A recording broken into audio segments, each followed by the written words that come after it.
You know, it's ironic that Shout Factory released the 30th anniversary of Transformers the movie on DVD, digital downloadable HD, much to the chagrin of many fans, as well as for the first time on Blu-ray in North America.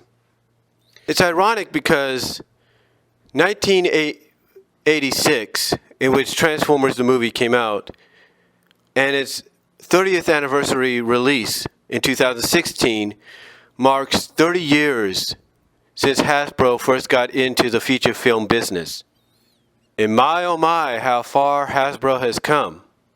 Because now, not only do you have Hasbro Studios, you also have the subsidiary movie division, Allspark Pictures.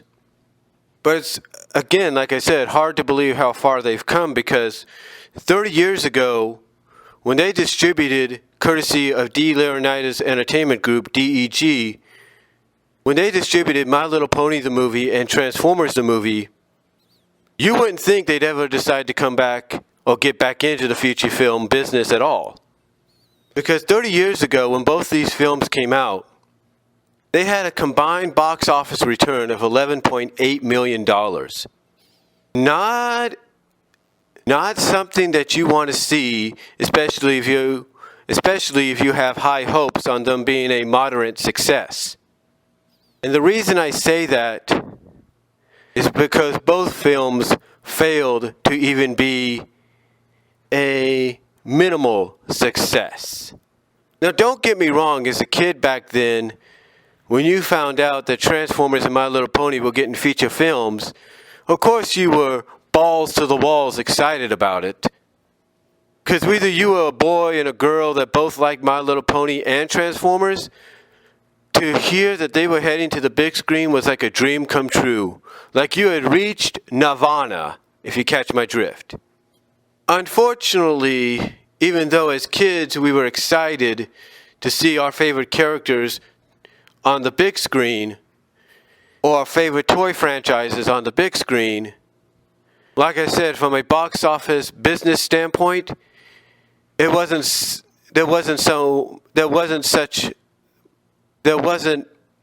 much excitement, I should say, for Hasbro, Sunbow, Marvel, and DEG, D. Leonidas Entertainment Group, because of the abysmal $11.8 million return. But again, it's surprising to see how far Hasbro has come since then, because not only do they have massive blockbuster movies already on their resume, thanks to the Transformer films, the G.I. Joe films, the films based on board games, and the potential box office juggernaut they could have next year with Transformers the movie The Last Night, as well as the 2017 My Little Pony Friendship is Magic movie. It still baffles the mind to know how far they've come, because now, when one looks back 30 years ago, no one would have thought this would have happened. Because you see, a lot of critics, the reason these films financially didn't do so well is because a lot of critics looked at these films together as nothing more than near 90-minute toy commercials. In the case of My Little Pony, it wasn't just looked at as that, but it was also looked at as a film that tried to be Disney when it wasn't Disney. Yeah, it was a animated musical film, or as Wikipedia puts it, an animated musical fantasy film, but a lot of critics looked at it as just a movie by Hasbro basically they looked at it as Hasbro trying to distribute a movie similar to the Disney classics, or trying to be like Disney, but they weren't. In other words, they tried to be Disney with My Little Pony the movie, the 86 version, but failed in doing so. Transformers the movie was also looked at as a near 90-minute toy commercial, but the thing that hurt it wasn't musical numbers and all that. Oh, it wasn't that at all. It had songs, but it had songs by alternative rock artists and bands playing during certain scenes and all that. But the thing that hurt it the most was the unprecedented violence. It was the unprecedented level of violence and character deaths in the film. Yeah. It was the unexpected character death and violence, level of violence in the film.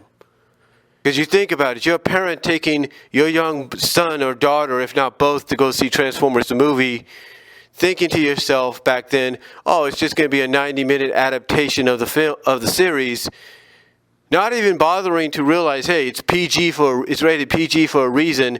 Oh, and during some of the TV spots, they mentioned some things that could happen. You're thinking to yourself, it's just probably to hype up the film so people go see it. And yet when you sit down and you see it with your kids, you see exactly that it's everything that, the TV spots, it's hyped it up to be. It basically goes the way that the tagline for the movie says it goes. Beyond good, beyond evil, beyond your wildest imagination. I mean, they said in the TV spots that it would shock and surprise even the diehard Transformer fans. So you would think that would register with parents and, I'm not sure about this. Why is it rated PG? Why would they say this? You think that would register with them, but they don't. But it didn't because of the fact that I'm pretty sure a lot of parents figured they were just going to sit down and watch a near 90-minute adaptation of what they see on television. But boy, were they wrong. And it was because of that those unprecedented level of violence and character deaths that hurt Transformers the movie financially from a box office standpoint. My Little Pony was hurt due to the fact that not only like Transformers was it looked at as a 90-minute toy commercial, but it was trying to be like Disney and failed in doing so. So what did Hasbro do after this? Well, Hasbro had another animated film. Actually, they had two animated films scheduled to come out later. One animated film was already set and was already finished and ready to go. And that was G.I. Joe the movie. G.I. Joe the movie, though, interesting note from what I've read somewhere, G.I. Joe the movie originally was supposed to be released before Transformers. Yeah, from what I understand, the original release schedule by Hasbro back then was My Little Pony, G.I. Joe, and Transformers. Or My Little Pony, G.I. Joe, and then Transformers. That was the original release schedule. But from what I've read somewhere, due to some behind-the-scenes issues, I don't know if it was animation or what it could have been, G.I. Joe was pushed back to a later date, presumably to the release date that Transformers was going to get. And seeing as though Transformers the movie was ahead on schedule, decided to push Transformers forward into the release date of August 8th, 1986, which I can only assume was meant for G.I. Joe. Now you might say, okay, that's great. They get My Little Pony and they get Transformers released and out of the way, and now they could focus on G.I. Joe and Gem, right? Because Gem was another animated film that they were planning to release based on the Gem toy franchise and animated cartoon. Now you think that would be great. That way they could focus on that, right? On those, right? Well, you would think that's great. Unfortunately, though, something happened in Transformers the movie that changed the complexity of G.I. Joe the movie. See, originally, G.I. Joe the movie, and this proves that it probably was supposed, and this kind of backs up the fact that it was supposed to come out before Transformers. In G.I. Joe the movie, Duke was supposed to die. Right. Duke was supposed to die. But instead of him dying, he ended up in a coma. But the original script, and everybody has backed this up, even Buzz Dixon has backed this up, and said that Duke was originally supposed to die saving Falcon. But because of Optimus Prime's death in Transformers the movie, last-minute vocal changes were made. The voice of Scarlet and the voice of Doc both had to come back in, apparently, to do a voiceover to switch it from Duke dying to Scarlet saying that he's gone into a coma, and then Doc at the end of the film saying he's come out of said coma. So yeah, because of Optimus Prime's death, the death originally planned for Duke, and they even said they had a funeral scene planned out and everything, the original plan for Duke to die was changed to him going into a coma. And the reason because of that was of the traumatic effect that Prime's death had on a lot of kids. I mean, we've heard reports, Flint Dille has said it, we've heard stories and reports of some kids locking themselves away in bathrooms and in their bedrooms for days, weeks, because of Optimus Prime dying. Hey, I'm not going to say I wasn't hurt as a kid either. I remember I had a big gray pillow when I first saw Transformers the movie a few times, and I remember burying my head in said pillow, or putting my head under said pillow, because I didn't want to see Prime dying. So, I can understand what a lot of those kids back then, who are grown-ups now, probably hearing these stories about themselves, I can understand where they came from. But when one looks at it from that standpoint, from that point of view, I talked about how the unprecedented level of violence and character death hurt Transformers the movie from a box office standpoint. Prime's death is the one that really, really did it in. Which is why, like I said, when G.I. Joe the movie originally was supposed to come out before Transformers, I said that it had some production issues and everything. I don't know if they showed Transformers the movie to a test audience or anything, or what they did, but I'm pretty sure that during those production repairs, they heard about the reaction, and like I said, that's when they decided to bring in the voice actress of Scarlet and the voice actor of Doc to record those lines. Now getting back to what I was saying, Hasbro had movies planned out for these two. The plan was for G.I. Joe the movie and then a Gem animated movie to come out theatrically as well.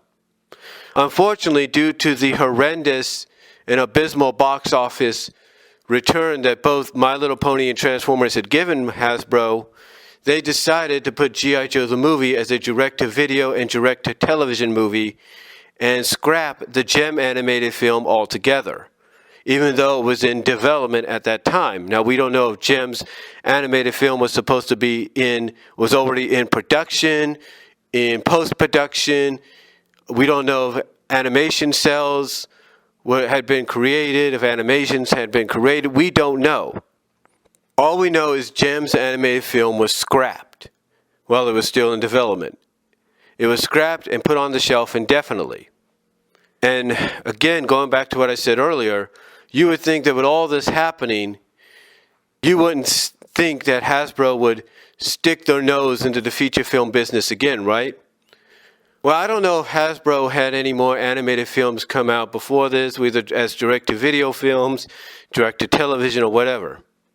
But I do know it was nearly 21 years later when they decided to get back into the business. Nearly 20 to 21 years later. Because it was around 2005, something like that, we found out that a live-action Transformer film was coming out by Paramount, thanks to Hasbro. So apparently Hasbro realized that they needed to wait long enough to try to do it right, do it in a sense where fans would enjoy it. And whether they liked the Bayformers, as they put it, Hasbro, along with Paramount, hit it out of the park. They hit it out of the park, not once, not twice, but 4 times. It's hard to believe. So with that said, they decided to take the risk on G.I. Joe, and even though we haven't seen a third G.I. Joe movie, even though one is supposed to be in pre-production or getting ready to be in pre-production, they hit it twice out of the park with G.I. Joe as well. So at least those at Hasbro realized they needed to obviously take time to get these right and make them feel authentic in some ways to what fans would want.